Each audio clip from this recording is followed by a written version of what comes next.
We've fielded a lot of questions over the years here at Calvary. While these may not always be the only answers, they're our answers, and we hope they help you as you continue to grow in your faith. How did the Father help Jesus? Well, in many ways that we could talk about, I'm sure, but I put near or on the top of the list that they shared fellowship with each other as the Lord was on the cross. The one place in the Bible that seems contrary is Psalm 22, where the writer says, my God, why have you forsaken me?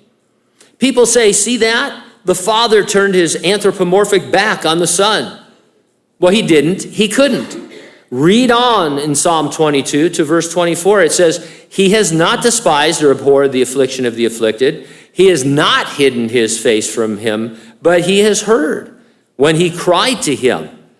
And so the opening verses expressed King David's feelings during a severe trial.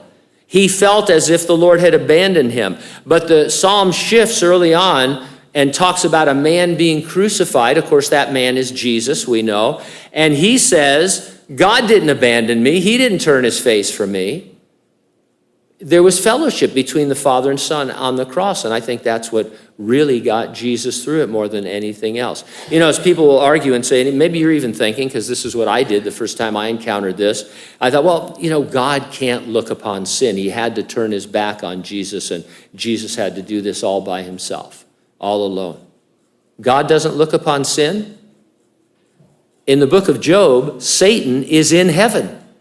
And as I understand the Bible, he still has access to heaven now until way into the Revelation, way into the future when he's cast down to earth finally and fully. So what? God is blindfolded in heaven? He goes, excuse me, I can't look on evil, so I can't see the world. I can't see Gene. Good news. But anyway, you know, that kind of thing. And so all of these, there doesn't need to be, you know, I know it's a big emotional thing, and people really get into this. You've probably heard sermons like this, you know, about all that it meant for God to turn his back on Jesus. There's no teaching on that in the Bible about, you know, what happened when God turned his back on Jesus, because he didn't. He says, he didn't despise me. He has heard me.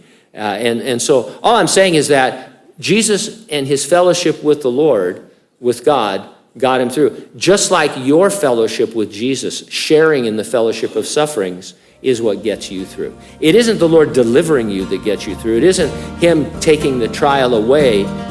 It's him being with you in the trial. Do you have a question about the Bible, theology, or church life? If so, we would love to hear it, think about it, and give our perspective on it. You can email us anytime at questions@calvaryhanford.com, and we will get it on the list for the podcast. And if you'd like to check out years worth of all sorts of topics like the ones we cover, visit calvaryhanford.com/questions. Thanks for listening.